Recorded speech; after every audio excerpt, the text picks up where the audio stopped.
to Roland Martin. Roland Martin, host of Unfiltered. Also, he's another one like Cenk Uygur, came from mainstream media, but he hosts a show on YouTube called Unfiltered. He mainly supports the Democratic Party, makes excuses for Joe Biden, which is what you're going to see in this clip. Apparently, Roland Martin was not too happy with an appearance that Stephen A. Smith made recently on Fox News on Sean Hannity's show, because Stephen A. Smith was actually calling out the Democratic Party. Oh, you're not supposed to do that. They don't like that, guys. Roland wasn't happy about it. So Roland comes in to do the Democratic Party's work to clean up what Stephen A. Smith has said. Let's get into it. Now it's time to laugh, guys. We saw some serious news. We're going to laugh for a second. Walk through right now this whole segment, because even when I saw it at home, there were some problems that I had with it from a factual standpoint. So, roll it. All right. Now, last night we showed you a clip from my next guest who has a message for the Democratic Party. Here's a reminder. It's much ado about nothing. To my liberal friends out there, all you're doing is showing that you're scared you can't beat them on the issues and the merits. Here now with more. ESPN host, the one, the only, he hates to admit he's a friend of mine. You can admit it. Just say it. My friend Stephen A. Smith is here. Of course we're friends, man. Anyway, great to have you. I thought. Want to pause here for people who are not aware of who Stephen A. Smith is. Stephen A. Smith, sports commentator. He was one of the co-hosts on First Take. I'm not sure if he's still in there, but when I used to watch First Take, it was him and I forget that other guy's name. Max. Oh yeah, Max Kellerman. I used to watch both of them on First Takes, but he's a sports commentator, but he also has his own podcast, and they have been inviting him on to talk about politics pretty recently. That was gutsy. I kind of like your podcast because you go off into, other topics besides the area of expertise that you're in, which is sports. You said that. First, the question I have is, what was the reaction to that? Obviously, I took a lot of heat. A lot of people didn't like the fact that I said it. They wish that I had it. And when I give a damn, I'll let you know. I don't care. I'm going to speak my mind. I'm going to speak what I believe to be true. And when I think about Donald Trump, I think about this case in New York. I mean, I'm looking at the Democrats right now. And again, primarily, I have voted Democrat throughout my life, but I'm utterly disgusted with what I'm seeing, because it seems to me that they're trying to use the law in the courts. They've clearly politicized this thing with Donald Trump because they can't come up with a strategy to offset the momentum. He's clearly gained in at least 5 polls. He's up. He's up in the polls over Biden in at least 5 polls that I counted. That's the reality of the situation. Despite the counts against them, the indictments against them, being impeached twice and all of this other stuff, he is the presumptive GOP nominee. And you don't seem to have the issues in your favor, you believe. So because of that, you're going to manipulate the system as best as you possibly can to avoid him possibly running for re-election again. That appears to be their strategy, but I'm here to tell you, it's not working. It's not. I want to pause here and say, to that point that Stephen A. Smith is making, I think the thing is that, would they be pursuing these charges against Donald Trump if he was not running for re-election? Would there have been this rush to do so? And if that's the case, in reference to the business dealings, I mean, some of these are things that happened before Donald Trump was president. So why didn't they rush to go after him about the business dealings before, he was president of the United States? So I think that's the thing that Stephen A. is pointing out, is that it's obvious that they're trying to do this because they do know that he is a threat to Joe Biden. Now, in a recent national poll, it did show that Biden had pulled ahead of Donald Trump. But remember what I told you, it all comes down to those swing states. Whoever wins these swing states, that's who's going to win.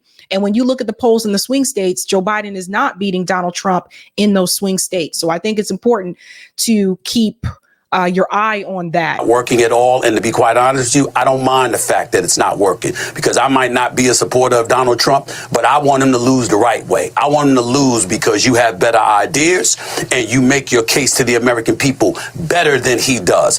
That's why I want him to lose. I don't want him to lose the way they're trying to make him lose, because I actually think that the case in New York City is pretty weak, if not flat out bogus. Have you remember John Edwards? Have you remember Gary Hart? Have you remembered some of the things that Clinton has gone through? Now we're going to talk about a hush money case that took place while he was running for election in 2016, but he was in office until 2020, and now here you are in 2024, months before another election, that he's the presumptive GOP nominee, and this is what you're trying to do.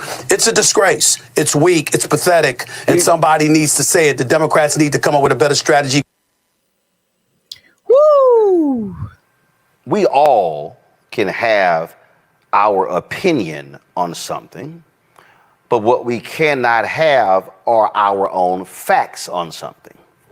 So what Stephen A. had to say in terms of by saying that this is bogus, here's the problem.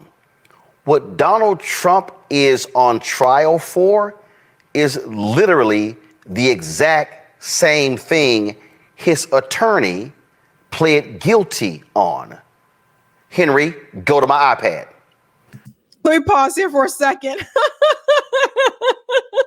it was the way he said, Henry, go to my... What if I talk, you guys, what if I talked to Eric like that? And what if I said, Eric, go to my iPad? Anyway, I don't think that's what Stephen A. Smith is saying. I don't think Stephen A. Smith is denying or saying that the charges that are against Donald Trump are false.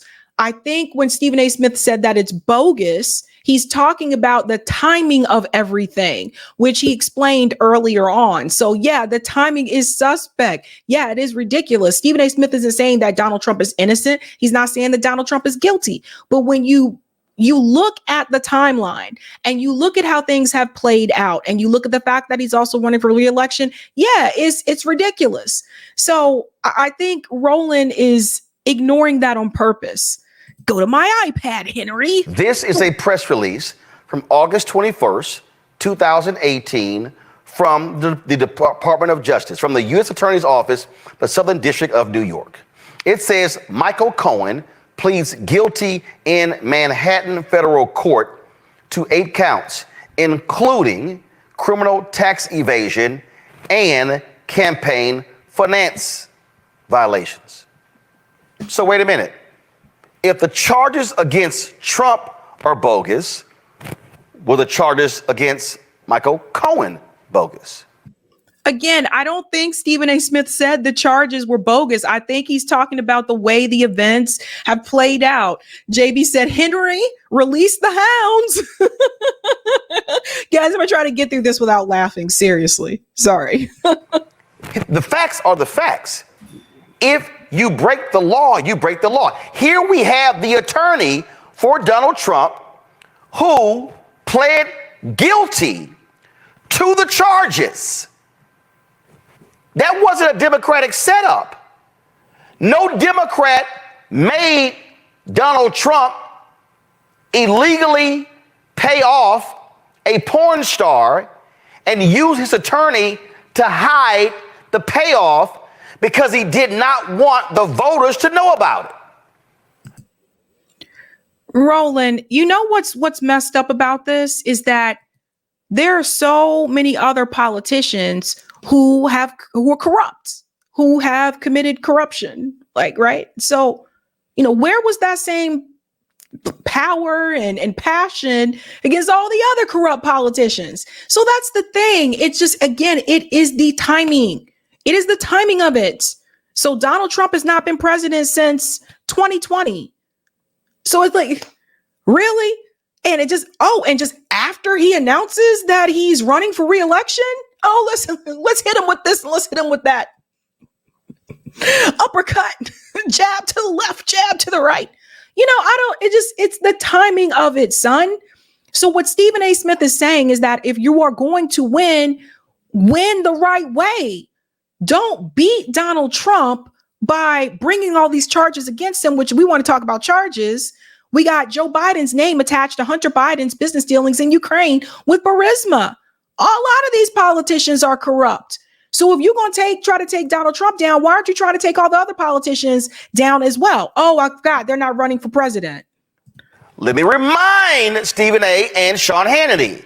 This happened before the election because Trump did not want the world to know that he paid off a porn star. This is called a fact. So it's hard to call Trump's trial bogus when it's literally the exact same charges that his own lawyer faced that he pled guilty to. So I guess in that case, then Roland Martin would support charges towards Joe Biden, or the Congress actually being willing to let Tara Reid testify in reference to Joe Biden, right? Is Joe Biden still accused of sexual assault? So I'm sure you would support that too, Roland, or do you only support it when it's a member of the opposite party? This is what drives me crazy with partisan politics. Because at the end of the day, people end up supporting their own party just because, even when it's clear that you win the fucking wrong. That's what I have a problem with. This is not a question of they're trying to get Trump. They got Cohen, and he pled guilty to the exact same thing. Now, when Stephen A. was talking there, he mentioned several people. He mentioned John Edwards, and he mentioned Bill Clinton. Interesting. Henry, go to my iPad. On June 3rd, 2011, this is a press release from the Department of Justice. Former Senate and presidential candidate John Edwards charged for alleged role in scheme to violate federal campaign finance laws. And just FYI, okay, so we do have to remember John Edwards was not running for president at that point in time. John Edwards didn't run for president in 2011. John Edwards ran with, I'm trying to remember, was it Kerry? Was he running with Kerry? Anyway, it was to challenge George W. Bush, right? So he wasn't running in 2011. From what I remember, tell me if no, because he would have been primary challenging Barack Obama. But no. So I think the difference is that he's trying to make is that, again, Donald Trump is running for election of president of the United States, technically kind of re-election because he's already been president, but he's running for presidential election when they're bringing these charges up. Whereas when it comes to John Edwards, at that point in time, John Edwards was not running for president. Now, this was, of course, after the fact. Now, remember, he was the VP nominee for John Kerry. Not in 2011, Roland. That's the difference. He was not the VP nominee for John Kerry in 2011. That election had already happened. It's just like, I don't know, man. He was charged 2011. He, of course, was a former United States Senator. Was this Republicans going after a Democrat, John Edwards, in order to keep a Democrat out of the White House? No, you phony? Like, because he was not running for president at that point in time. What are you talking about? Did you look at the date of the article, 2011? Robin says, these are the same people that defended Bill Clinton. Miss me with all the hypocrisy. There's that too. Hold up. My bad. The date here says Friday, June 3rd, 2011. Oh, a Democrat was in the White House. Oh, I'm sorry. Was Obama president? Yes, but Obama had nothing to do. You're not listening. He's not listening to what is happening. Okay. This situation that happened here with John Edwards, you have to understand he was already under scrutiny prior to that charges. John Edwards had a whole lot of shit going on, okay? John Edwards had another woman. Let me bring this up. John Edwards had a lot going on at that point in time. John Edwards had another woman. I believe this might have been around the same time that his wife was diagnosed with breast cancer. He apparently had an illegitimate child. So John Edwards was under this radar for quite some time when all these different things were coming forward about him. So when they finally charged him, it wasn't just in reference to campaign finance laws. They were already tracking John Edwards for all the other things that he had been caught with at that point in time. Boy, I tell you. Obama was elected 2009. Am I right? So this is 6-count indictment against former Senator John Edwards for violating federal election laws during his campaign for president of the United States. Quote, public servants are held to the same laws. This is the key. Public servants are held to the same laws as everyone else in this country. The position sought does not exempt anyone, even those running for president of the United States. See, here's the problem here. Because when I saw the segment, and then when I hear these conservatives, what they're suggesting is going after Donald Trump is just so wrong. But if you don't do wrong shit, they don't go after you. Has anyone bothered to remember that there's a reason why he is the first former president to ever be indicted after serving? Doesn't mean there weren't other ones that didn't need to be indicted after serving. So your point is mute again, Roland. They made it very clear, and Democrat actors made it very clear that they were going to do everything that they could to prevent former President Trump from becoming president again. They made this very clear on mainstream media, dude. Like, come on. Again, the timing is very obvious, but we know what Roland Martin is here to do. Roland Martin is paid to run cover for the Democratic Party. He's here to make sure that people go along with Joe Biden, even though we know Joe Biden is weak and that Joe Biden is not good economically for this country. He has not been doing a good job for us economically, and people are complaining about this a lot, right? But Roland Martin's job, again, coming from mainstream media, this is where I see similarities with him and Cenk Uygur.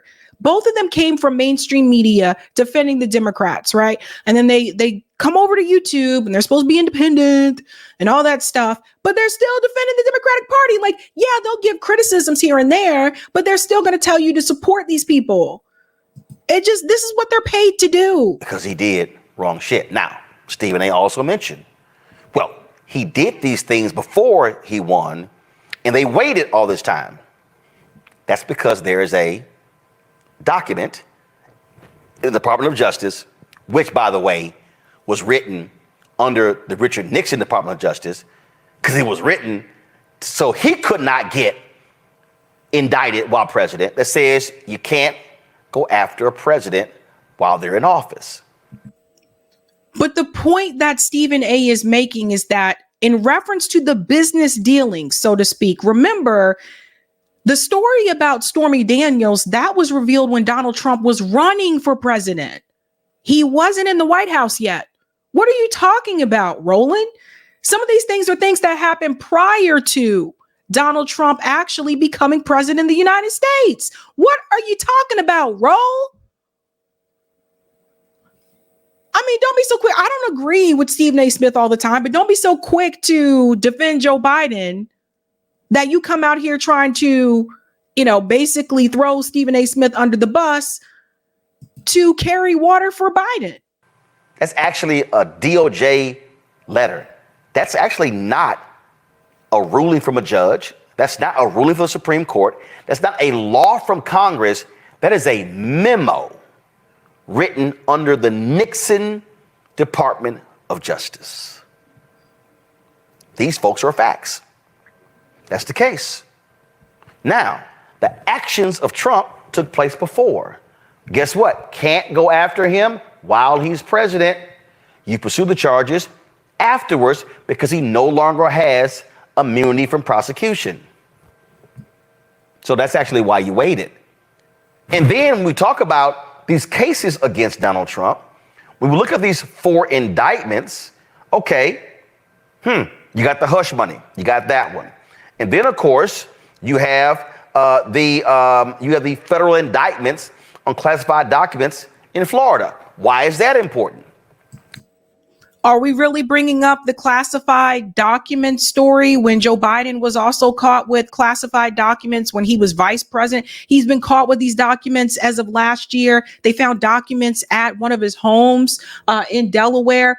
Is this the best example for you to bring up at this point in time, Roland?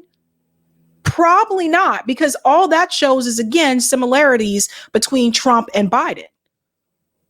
That's important because let's remember, the Library of Congress kept asking Trump, the archives, can you turn the documents in?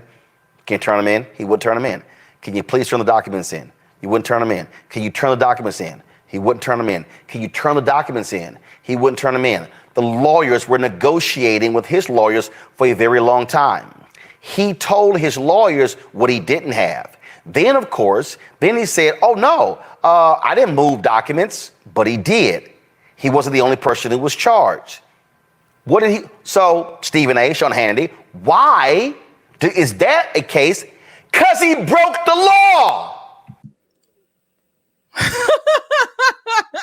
Maybe not the best place to pause. So I take it that Roland Martin actually then supports Joe Biden being charged with the same situation for the classified documents that Joe Biden had. I mean, if we're being fair, are we being fair? What's with the look on his face? Oh, man. There's a sign above the Supreme Court says equal justice under law. This man has never been held to account. So how is he somehow being persecuted?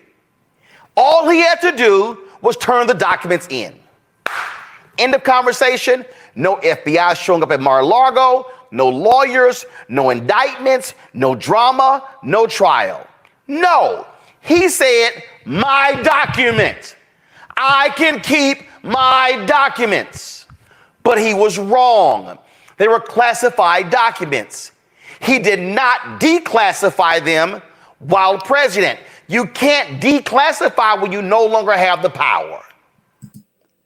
Okay, so we can apply that to Joe Biden as well. I think it goes on a little bit more here. There was another part. Yeah, this part here that he got to, I want to bring this up as well. He is really mad at Stephen A. Smith. He's very upset with Stephen. Biden closing the gap in the various battleground states with Trump. Y'all, it's April. So to think that April is going to look like November is crazy. This is why research, studying, examining the issues absolutely matter. Press play. Pause. So he's using the Boston Red Sox are losing excuse that I hear when the Red Sox are not doing too well. It's only April, guys. We just started. Playoffs aren't until October. We got plenty of time. It's early. But the problem is, ladies and gentlemen, Joe Biden's poll numbers and his approval rating has been declining since last year. We started looking at approval ratings for Joe Biden last January. I believe it was all the way back last January, and they've continued to decrease. He got a slight bump, I think, during the part of the student debt forgiveness the year prior, and then his numbers continued to decrease and decrease. So the approval rating, et cetera, and now the polling numbers as well. So, I mean, it's just, I don't know what to. Well, first of all, the streets don't seem safe. and people want safety. We can sit up there and lament, quote unquote, law and order, which is what Donald Trump used to verbalize. But the fact is, the American people like law and order. We want our streets safe. We want to make sure that you've committed a crime, you get to go to jail. You don't sit up there and get arrested and you're out the same day. You don't want to assault people and you're out the same day. That's number one. Obviously, number two, the economy, which is usually number one, because people don't understand this when it comes, especially the black folks. Okay, let me tell you something right now, Sean. When you talk about the economy, to black folks, that means money. To everybody, it means money, but especially to us, okay, who are no longer the dominant minority in this country. Those are the Latinos. When we talk about the economy, we're not talking about, the state of affairs economically or even the job participation rate. We're talking about the money that you keep in your pocket. When you go to the gas station and it's exorbitant prices, when you go to the supermarket and milk and bread and cheese and all of this other stuff is exorbitantly high compared to what it once was, that is a red flag to a lot of folks because the... Right there. So we want to compare an economy pre-COVID to post-COVID. Sure, we can do that. While doing that, though, we might want to talk about that the black unemployment rate hit a lower point under Biden than it did under Trump. That's not the point. And I wanted to play that part because I wanted to come in and clarify something here. When we talk about the unemployment rate being lower, we also have to remember that Joe Biden actually removed people from unemployment. Let's go back to the eviction moratorium that same year when he kicked people off of unemployment. We also have to talk about the fact that Joe Biden cut Medicaid. He cut SNAP benefits. These things happened under Joe Biden. So just because you see a decrease in the unemployment rate, that doesn't necessarily mean that you're doing so well economically. Remember who's not included in the unemployment data. If you're an adult, but you live with your parents, so some of these students that graduate and they move back home, you're not included in that unemployment rate. You are not head of household. So we have to remember that. So yes, the unemployment rate decreased. They did create jobs. I'm not here to say they did not. I'm not going to disagree with that. But it also decreased because he kicked people off of unemployment. We also have to factor in the wages. What are people making at these jobs? So just because you have a lower unemployment rate doesn't mean that people are making more money. You can have a lower unemployment rate and people are still making minimum wage or just making enough to put food on the table. The unemployment rate also doesn't show any type of effect when we talk about inflation.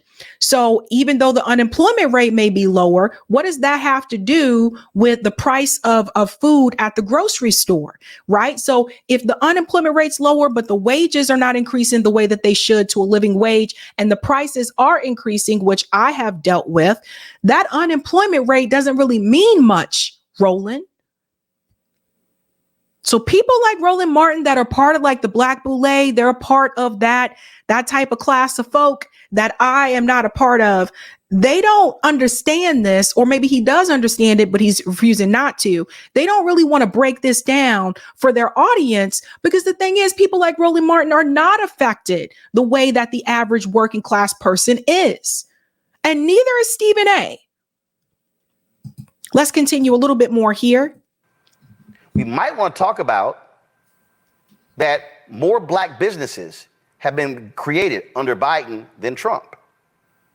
We might want to talk about the fact that you have corporations that continue to jack up prices, even though the supply chain has been significantly diminished.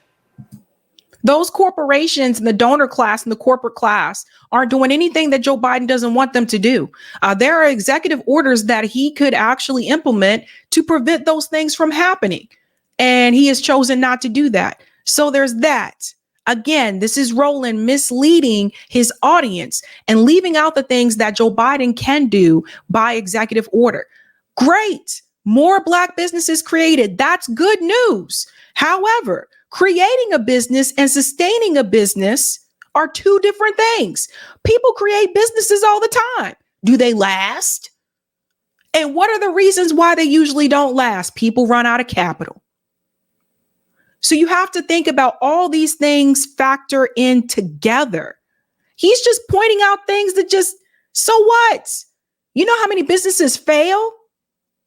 Maybe we should talk about that. not just about creating businesses, but helping people sustain those businesses. We might want to talk about those different things. But here's the deal.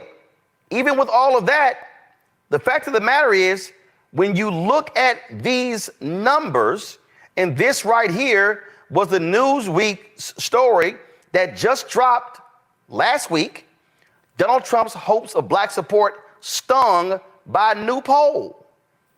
A new poll has suggested Donald Trump would not garner significant support from black voters in November election.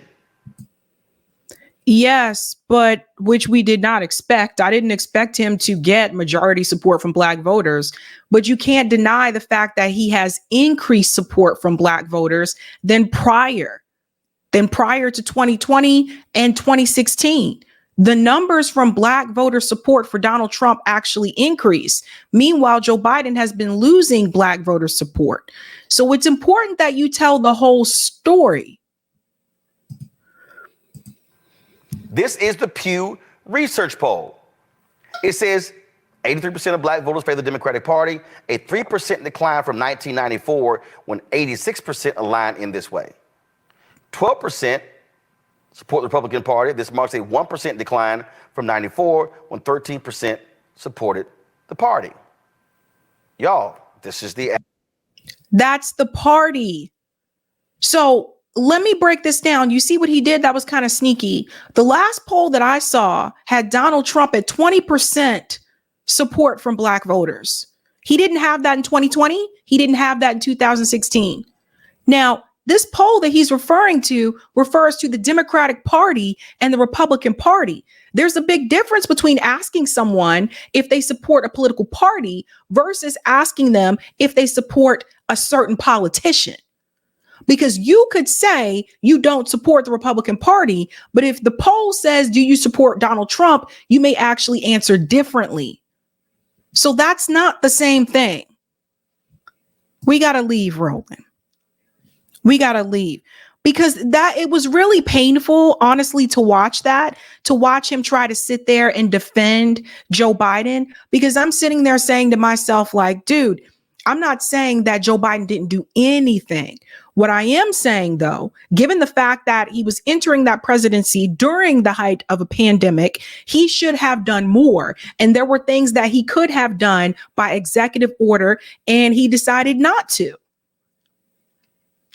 So it is what it is. But people like Roland, again, they're there to keep you supporting the Democratic Party.